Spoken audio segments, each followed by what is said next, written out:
They vanished on a picture-perfect day in the Shenandoah National Park, their last known location a winding trail that led deep into the Blue Ridge Mountains of Virginia. The Hammond family, Michael, Sarah, and their 2 children, Ethan, 12, and Emma, 9, had been planning their summer hiking trip for months, a much-needed escape from their suburban life in Richmond. Michael, a high school history teacher with a passion for geology, had mapped out their 3-day journey meticulously, sharing their route with friends and promising to check in each evening. But after a single text message sent on the first afternoon, a photo of the children smiling beside a waterfall with the caption "Making Memories," the Hammond family disappeared without a trace.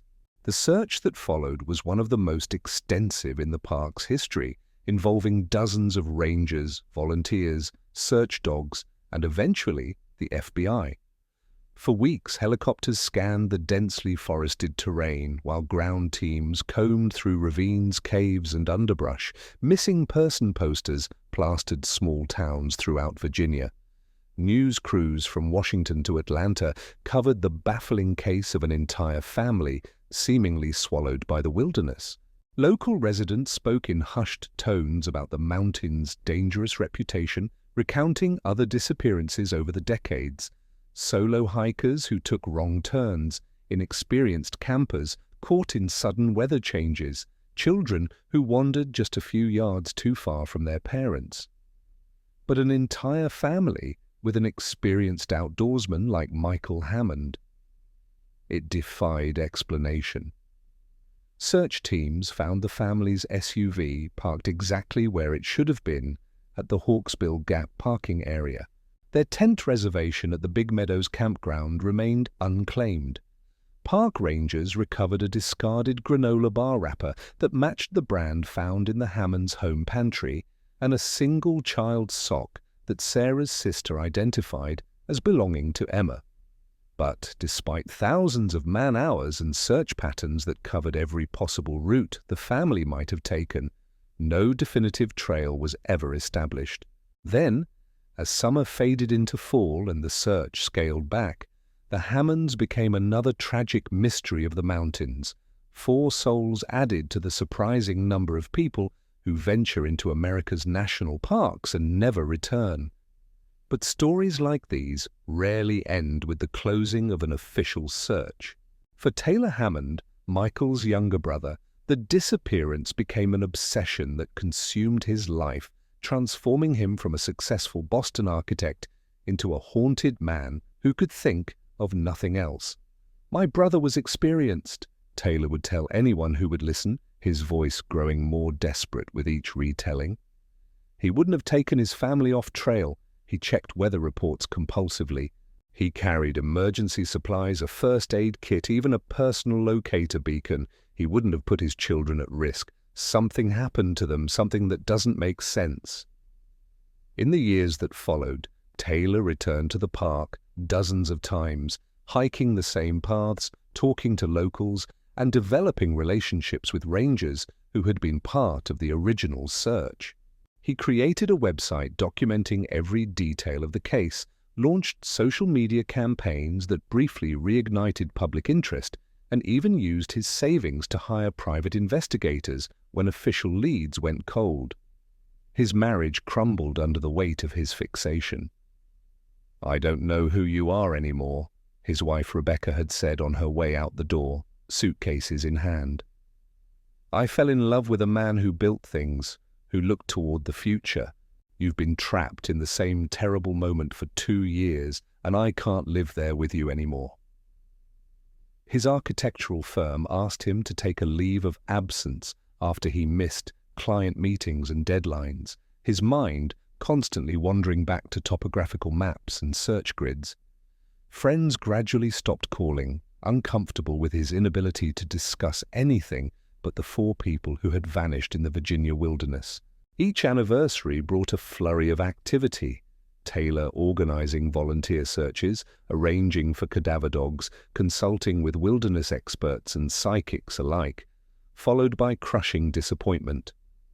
The Hammonds' parents aged visibly with each passing year, hope giving way to a resigned grief. Michael's father, once a robust construction foreman, now moved with a shuffling gait, his shoulders permanently stooped, as if bearing an invisible burden. His mother stopped coloring her hair, allowing it to turn completely white, and spoke of her son and his family in the present tense, even as her eyes betrayed her knowledge of the truth. Sarah's sister took custody of their family dog, a chocolate Labrador named Cooper, who would still run expectantly to the door whenever someone new entered the house. She maintained the Hammonds' modest ranch home in Richmond, unable to sell it, but equally unable to step through its door without breaking down. The children's bedrooms remained untouched, Ethan's walls covered with posters of the solar system and dinosaurs, Emma's shelves lined with horse figurines and half-finished friendship bracelets. Local rangers came to recognize Taylor's car in the parking lots, some avoiding him out of pity, others sitting with him over cups of coffee to hear his latest theories.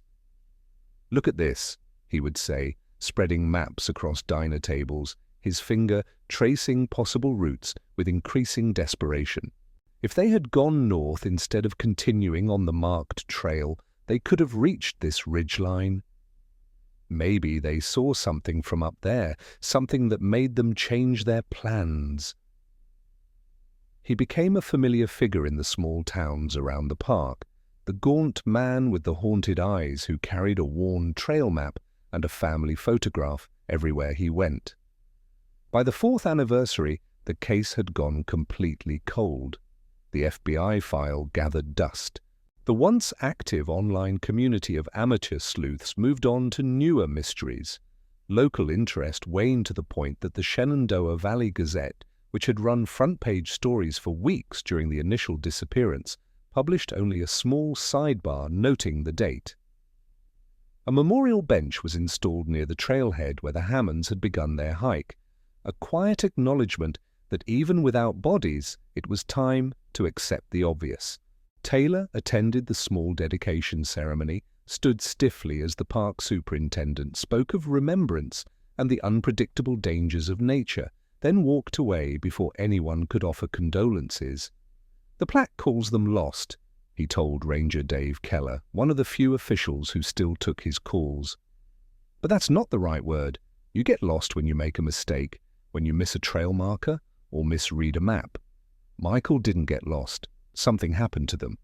The ranger, a 20-year veteran of the Park Service with deep creases around his eyes from squinting into the sun, put a weathered hand on Taylor's shoulder.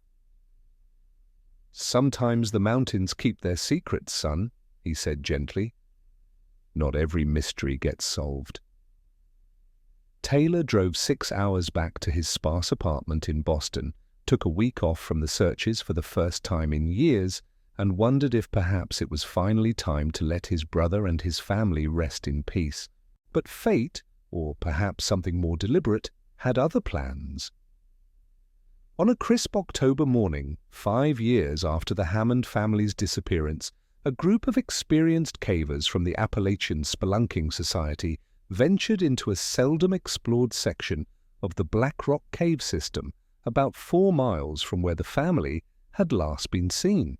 The caves, known for their tight passages and technical difficulty, had been searched during the initial investigation, but only cursorily, as experts deemed it unlikely that a family with young children would have attempted to enter such a challenging network. The spelunking team, Jason Mercer, Connor Wright, and Alicia Dominguez, had been mapping the cave system for their club's annual survey, documenting new passages and updating old charts with modern GPS technology. Jason Mercer, the leader of the caving expedition, later described the moment to reporters with a voice that still trembled. "We had navigated through Chambers Squeeze, a narrow passage that requires you to exhale completely just to fit through, when we entered a small cavern we hadn't mapped before. Connor's headlamp caught something unnatural in a corner, half buried in sediment. At first, we thought it was just trash left by previous explorers, but when we cleared away some of the dirt, We realized we were looking at a backpack. Then we found another and another, 4 in total, arranged almost deliberately. The cavers, recognizing the potential significance of their discovery, made the difficult decision to leave everything untouched. Instead of continuing their exploration, they carefully photographed the scene with their phones, marked the location on their mapping equipment, and began the arduous 3-hour journey back to the surface. Alicia, a physician's assistant in her day job, said later that her hands shook so badly during the ascent that she nearly lost her grip twice. "We knew immediately whose backpacks they were," she told the park ranger, who met them at the cave entrance. "Everyone around here knows about the Hammond family." Within hours, the cavern was transformed into a crime scene. The narrow passages that had challenged the recreational cavers now proved equally difficult for FBI evidence technicians in protective suits, forcing them to develop a relay system for transporting equipment and evidence. The backpacks, belonging to Michael, Sarah, Ethan, and Emma Hammond, were carefully excavated and transported to FBI headquarters in Quantico, their contents protected from the degrading effects of sudden exposure to different air and humidity conditions. Taylor received the call while sitting at his drafting table, attempting to reconnect with the work he had once loved. The ranger's voice, one he had come to know well over the years, carried an unusual tension. "Taylor, we've found something. You need to come down here." He made the drive in record time, his mind cycling through possibilities. Had they finally found remains? Was this the closure he had both craved and dreaded? But the reality proved far more confounding. The backpacks, remarkably preserved in the cave's stable environment, contained all the items one would expect: water bottles, trail mix, first aid supplies, maps, but also unexpected elements: a handheld ham radio that wasn't on the family's equipment list, a journal written in what appeared to be some kind of code, and a collection of rock samples carefully wrapped and labeled. Most puzzling was a digital camera with a cracked screen but an intact memory card. When FBI technicians recovered the images, they found dozens of photos documenting the family's hike, including several taken inside what appeared to be the entrance to a cave, photos that continued for hours after their last communication with the outside world. The discovery immediately reignited the investigation, transforming a cold missing persons case into an active criminal investigation. Park rangers closed off a large section of the trail system. The FBI assembled a new task force, one that included geologists and cave experts. News helicopters once again circled above the Blue Ridge Mountains, while reporters set up camp in the small town of Luray, the closest settlement to the search area. And Taylor Hammond found himself face to face with the first real evidence in 5 years, evidence that suggested his brother had led his family into the cave system deliberately, with purpose and preparation.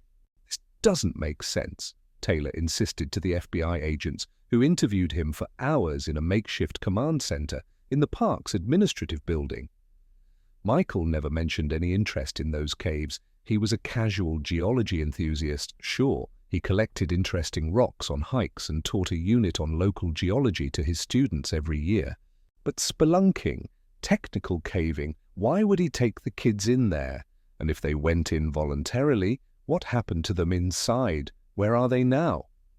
The senior FBI agent, a woman named Diana Reeves with short, salt and pepper hair and penetrating green eyes, slid a photograph across the table, the cracked digital camera recovered from Michael's backpack.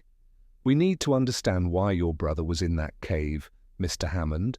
Everything we know about his trip plan, everything he told friends and family, indicated he was taking a regular hiking trip on marked trails. Yet we now have evidence that he brought specialized equipment and ventured into one of the most challenging cave systems in the state. That suggests planning, intention, secrets." The questions multiplied as investigators analyzed the contents of the backpacks. The coded journal, when partially deciphered by FBI cryptographers, appeared to contain observations about mineral formations and what one agent described as anomalous readings. The rock samples, when examined by geologists, proved to be unremarkable limestone with unusual trace minerals that matched no known formation in the documented sections of the cave system. And the ham radio, when powered on in the laboratory, still worked perfectly, raising the question of why no distress call had ever been received. Even more puzzling were the children's backpacks. Ethan's contained an advanced astronomy guide marked with sticky notes, while Emma's held a carefully wrapped bundle of glow sticks, far more than would be needed for a typical hiking trip, and a diary that stopped abruptly 3 days before the family's departure with the cryptic line, "Dad says we're going to see something almost nobody has ever seen before." For Taylor, the discovery validated his 5-year refusal to believe the official theory that his brother had made a tragic navigational error that led his family into dangerous terrain. The evidence now pointed to deliberate action, to Michael Hammond bringing specific equipment for a planned excursion into the caves. He knew exactly what he was doing, Taylor told Agent Reeves during their 3rd interview session. This wasn't an accident or a wrong turn. Michael was looking for something in those caves. The agent's expression remained carefully neutral. "And what do you think that might have been, Mr. Hammond?" Taylor shook his head slowly. "I have no idea. But my brother wasn't reckless, and he loved his family more than anything. Whatever drew him into Black Rock Cave must have been important enough to keep secret, important enough to take risks for." Working with a renewed sense of purpose, Taylor began his own parallel investigation, reaching out to Michael's colleagues and friends with specific questions about any interest his brother might have had in caves, geology, or mineral formations. He interviewed former students who mentioned a growing excitement in Mr. Hammond's lectures in the months before the family's disappearance. He kept talking about how history isn't just what's written in books, one former student recalled. He said sometimes the most important stories are written in stone, waiting for someone to read them. He spoke to Michael's department head at the high school, who remembered him requesting unusual reference materials through interlibrary loan, technical journals on geophysics and speleology, subjects well outside the standard history curriculum. He drove to Richmond and for the first time in years entered the preserved time capsule of his brother's home, searching through Michael's home office for any books, notes, or correspondence that might explain what had drawn him to Black Rock Cave. What he found, hidden behind the family's collection of photo albums, was a locked metal box containing research papers about rare earth minerals, correspondence with a professor of geophysics at Virginia Tech, and a detailed map of the Black Rock Cave system, with sections marked that were not on any official survey. Most disturbing was a newspaper clipping about the disappearance of 2 geology graduate students in the same area 3 years before the Hammonds' trip, with Michael's handwritten note in the margin. Same phenomenon, and a series of coordinates that matched no known landmark in the park. Armed with this troubling evidence, Taylor confronted the lead FBI investigator, Special Agent Diana Reeves, who had been with the case since the beginning. "My brother was researching something specific about those caves," Taylor insisted, spreading the documents across her desk in the temporary command center. "Something he kept secret, something important enough that he would take his family with him rather than leave them behind. I think he discovered something in there, something others were looking for too." Agent Reeves, a 20-year veteran with a reputation for unshakable composure, studied the materials with increasing concern. The correspondence with the Virginia Tech professor particularly caught her attention.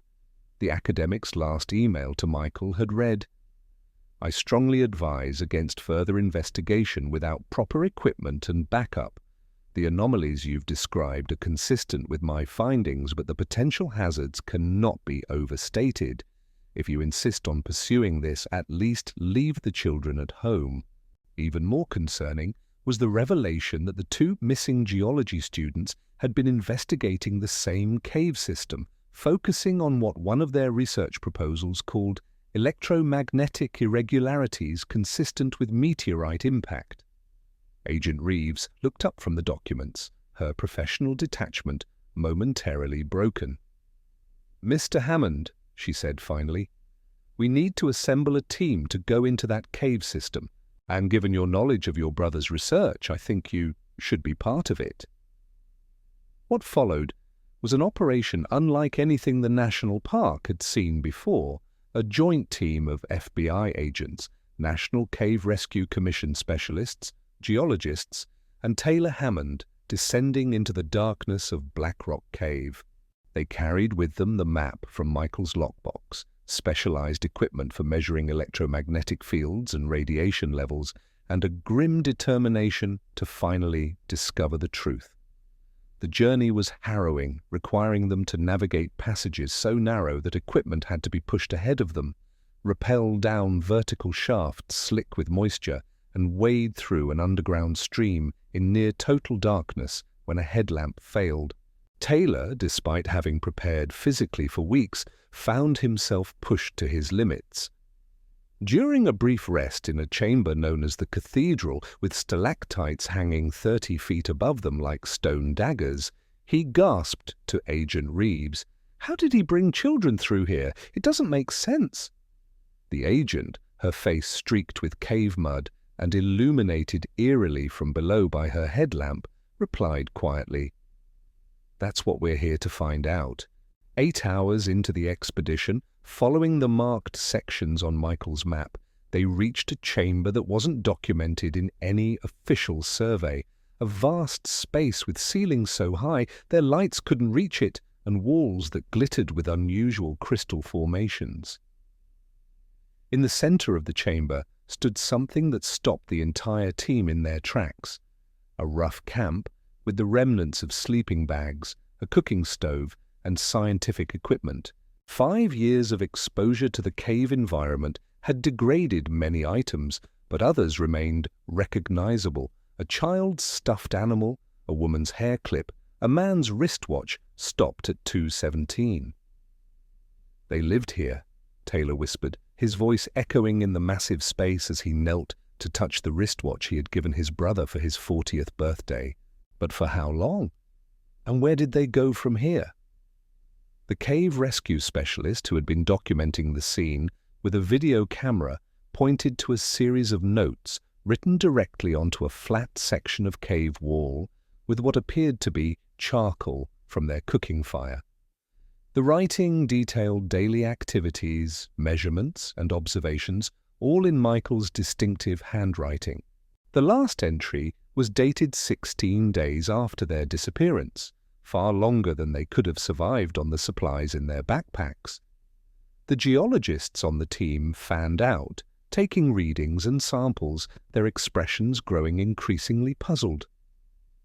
"These crystals shouldn't be here," one of them reported, a young woman from the United States Geological Survey who had specialized in cave formations. "This mineral formation isn't natural to this region. The crystalline structure resembles quartz, but the electromagnetic properties are, I've never seen anything like it. And these readings, they're off the charts. There's something here that's affecting our equipment." As if to emphasize her point, 2 of their devices simultaneously powered down despite having fresh batteries, and a compass being used by one of the cavers began to spin wildly. As they continued to explore the chamber, one of the cave rescue specialists called out from near the far wall, "I've found a passage. It's tight, but it's been used. There are scrape marks on the floor. Someone dragged equipment through here." The passage led to a second, smaller chamber, and there they found their answers. And more questions. The walls were covered with Michael Hammond's handwriting, equations and observations and diagrams documenting what he claimed was a geological anomaly, a place where the normal rules of physics seemed to operate differently. His journal entries, intact and protected in a waterproof case, described how he had brought his family to witness and document what he believed was a significant scientific discovery. "The children understand the importance of what we've found," he had written 10 days after their disappearance. "Ethan has been helping me with the measurements, and Emma says she can feel the humming when she stands in the center of the black sand room. Sarah thinks I've lost my mind, but even she can't deny what we're experiencing here. Time moves differently, our perceptions alter, and twice now we've observed what can only be described as a thinning between here and somewhere else." The final entry, dated 6 days after their disappearance, read simply, "We're going through. If I'm right, we'll be back with proof. If I'm wrong, tell others what we found here." Beyond the chamber with the writing was a third space, this one natural but unusual, a perfectly circular room with a floor of fine black sand and a ceiling opening to a vertical shaft that seemed to extend upward beyond the reach of their lights. And there, carefully arranged in the center of the black sand, were 4 sets of footprints leading toward the center of the room, and then vanishing. No signs of a struggle, no blood, no bodies, just footprints that started in the sand and ended abruptly, as if the Hammond family had simply stepped out of existence. The investigative team photographed everything, collected samples, and documented the scene with meticulous care.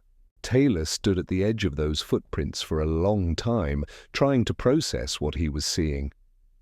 "He thought he found something important," he said finally to Agent Reeves, who had remained respectfully silent during his vigil. "Important enough to risk everything, but what was it? Where did they go?" The FBI agent, who had seen many crime scenes in her career, but nothing that compared to this, shook her head slowly. "I don't know, Mr. Hammond, but I promise you, we're going to find out."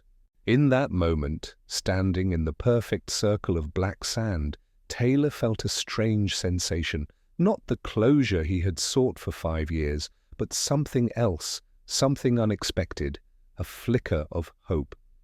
The truth, when it finally emerged through weeks of scientific analysis and further exploration of the cave system, defied conventional explanation. The geological anomaly Michael Hammond had documented was real, a rare conjunction of electromagnetic properties, unusual mineral deposits, and what one physicist described as a localized gravitational anomaly. The black sand proved to be composed of particles not normally found on Earth, containing isotopes consistent with meteoric origin. Most significant was the discovery, in the vertical shaft above the circular room, of a meteorite impact site dating back thousands of years, a meteorite composed of elements that matched the strange mineral formations throughout the cave. The physicist consulted by the FBI, Dr. Eleanor Martinez from MIT, tried to explain the phenomenon to a room full of agents and park officials. What we're dealing with appears to be an impact site with highly unusual properties. The meteorite itself contains minerals that interact with Earth's magnetic field in ways we don't fully understand. The cave system essentially acts as a natural amplifier for these effects, focusing them in specific chambers, particularly the circular room. What Michael Hammond documented, fluctuations in gravity, alterations in time perception, even what he called thinning, these are consistent with certain theoretical models involving localized space-time distortions. When asked directly what might have happened to the Hammond family, Dr. Martinez chose her words carefully. Based on the evidence, they experienced a phenomenon at the boundaries of our current scientific understanding. Whether that means they encountered some kind of natural portal, as Michael's notes suggest, or whether they were affected in some other way by the anomalous properties of that chamber, I cannot say with certainty. What I can tell you is that the footprints ending abruptly is consistent with a sudden change in physical state or location, not with any conventional form of harm or death. The FBI's official report, when finally released, used more measured language, Speaking of unexplained geological phenomena and possible disorientation due to environmental factors, it concluded that the Hammond family likely succumbed to an unidentified natural hazard within the cave system, despite the conspicuous absence of any remains.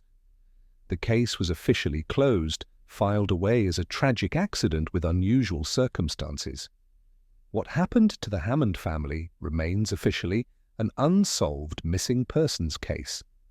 The FBI file contains terms like likely geological hazard and possible toxic gas exposure causing disorientation and subsequent fatality. But it also contains dozens of unanswered questions and a collection of phenomena that defy easy explanation. The cave system was permanently sealed by the National Park Service, ostensibly for public safety, though rumors persisted of ongoing government research at the site. For Taylor Hammond, the discovery brought a strange form of peace. The memorial service held at the entrance to Black Rock Cave drew hundreds of people: friends, family, fellow searchers, and scientists intrigued by the published accounts of the cave's anomalies. Under a brilliant blue Virginia sky, with the ancient mountains standing sentinel around them, Taylor spoke briefly, his voice steady. My brother Michael was a teacher who followed his curiosity to the end. Sarah was a partner who stood by him in discovery. Ethan and Emma were children filled with wonder about the world. Whatever happened to them in that cave, they were together, they were explorers, and in a way I believe they found what they were looking for. Later, as attendees placed flowers at the newly installed memorial stone, Dr. Martinez approached Taylor privately. Your brother's research was groundbreaking, she said quietly. We've continued to analyze his data, and there are implications that go beyond conventional physics. The Department of Energy has taken an interest. Taylor studied her face carefully. You don't think they died in there, do you? The physicist glanced around to ensure they weren't overheard. No, she said simply. I don't. In the years since, Black Rock Cave has been closed to the public, officially for safety reasons, but surrounded by rumors of ongoing government research. The Hammond case has inspired dozens of scientific papers, several books, and countless theories ranging from the plausible to the fantastical. Conspiracy websites feature blurry photographs of unmarked vans and equipment being transported to the cave entrance under cover of darkness. The History Channel produced a special titled The Vanishing: What Happened to the Hammond Family, featuring interviews with Taylor and dramatic reenactments of their final hike. Taylor Hammond returned to architecture, designing a visitor center near the park that includes an exhibit dedicated to the cave system and the family who discovered its secrets. The centerpiece is a holographic display showing the unique mineral formations and electromagnetic patterns documented by his brother, alongside photographs of the Hammond family on happier days. Michael teaching Ethan how to skip stones across a lake, Sarah helping Emma build a bird feeder, the four of them smiling in front of their Christmas tree. He still visits the trail on the anniversary of their disappearance, no longer searching, but remembering.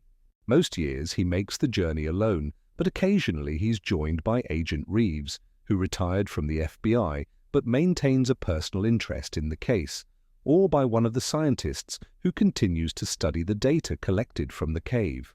And sometimes, standing at the overlook near where his brother's family was last seen, he wonders if they found answers to questions most of us don't even think to ask. If, somewhere, somehow, the Hammond family is still together, still exploring, still making memories, perhaps in a place where curiosity and courage are rewarded rather than punished. Perhaps in a place just beyond the light of our understanding, waiting for the rest of us to discover what Michael Hammond glimpsed in the darkness of a Virginia cave. If you're hiking in Shenandoah National Park and speak to rangers with enough years of service, they might tell you about the strange lights sometimes seen near Black Rock Mountain, or the ham radio operators who occasionally pick up fragments of transmissions that shouldn't be possible from within the cave system. They might mention the ongoing research team that visits quarterly, or the instruments that still record unexplained readings from deep within the sealed entrance. The locals in Luray have incorporated the Hammond mystery into their folklore, speaking in hushed tones about the family that found another world inside the mountain. Taylor Hammond himself rarely speaks publicly about his theories, having learned that some truths are too strange for most people to accept. But in private, to those who knew his brother or who showed genuine understanding of the scientific anomalies involved, he sometimes shares his conviction that Michael Hammond and his family found something extraordinary in Black Rock Cave, a boundary between worlds, a place where the fabric of reality itself grows thin, and that somewhere perhaps they are still alive, still together, still discovering wonders beyond our comprehension. After all, as Michael wrote in his final journal entry, "The universe is stranger than we can imagine, and the greatest discoveries often lie just beyond the limits of what we think we know. But mostly, the rangers will remind you to stay on marked trails, to let someone know your planned route, and to respect the mysteries of wild places, because as the Hammond family discovered, some journeys into the unknown become one-way trips, leaving behind nothing but questions and backpacks in a cave waiting to be found."